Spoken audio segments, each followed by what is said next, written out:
সঞ্জয় একা নয়, তিলোত্তমার শরীরে হাত দিয়েছিলেন আরও একজন।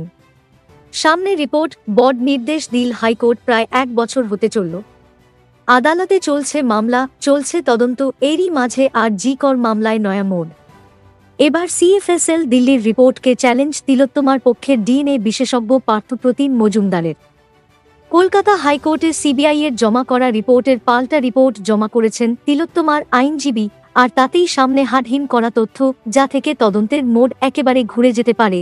তিলোত্তমার শরীরে হাত দিয়েছিলেন আরও কেউ। আর.জি. কর কাণ্ডে প্রথম থেকেই প্রশ্ন ছিল, গোটা ঘটনার সঙ্গে কি সঞ্জয় রায় একাই জড়িত নাকি আরও কেউ রয়েছে পর্দার আড়ালে? এবার সেই প্রশ্নই আরও জোরালো হল। মেয়ের খুনের সঙ্গে আরও কেউ যুক্ত আছে কি না তা জানতে সম্প্রতি হাইকোর্টের অনুমতি নিয়ে ডিএনএ বিশেষজ্ঞ তথা ন্যাশনাল সায়েন্স চেয়ার পার্থপ্রতিম মজুমদারের দ্বারস্থ হন তিলোত্তমার বাবা মা। হাইকোর্টের পর্যবেক্ষণ, ডিএনএ বিশেষজ্ঞ পার্থপ্রতিম মজুমদারের রিপোর্ট সিবিআইয়ের জমা করা রিপোর্ট থেকে একেবারেই ভিন্ন। হাইকোর্টে ডিএনএ বিশেষজ্ঞর জমা পড়া সেই রিপোর্টে বলা হয়েছে, তিলোত্তমাকাণ্ডে দোষী সাব্যস্ত হওয়া সঞ্জয় রায় ছাড়াও ক্রাইম সিনে উপস্থিত ছিলেন আরও একজন। রিপোর্ট অনুযায়ী ক্রাইম সিনে উপস্থিত ছিলেন একজন মহিলা।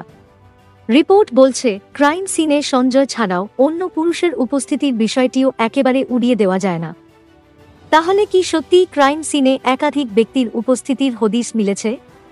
মামলার পরবর্তী শুনানিতে ডিএনএ বিশেষজ্ঞ পার্থপ্রতিম মজুমদারের মতামত জানতে চেয়েছে কলকাতা হাইকোর্ট। প্রসঙ্গত, প্রথম থেকেই নির্যাতিতার পরিবার তদন্ত নিয়ে অসন্তুষ্ট ছিল।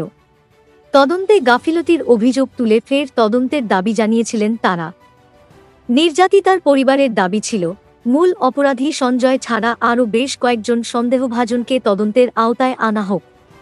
একাধিক ব্যক্তির জড়িত থাকার অভিযোগ বারংবার তুলেছিলেন তারা।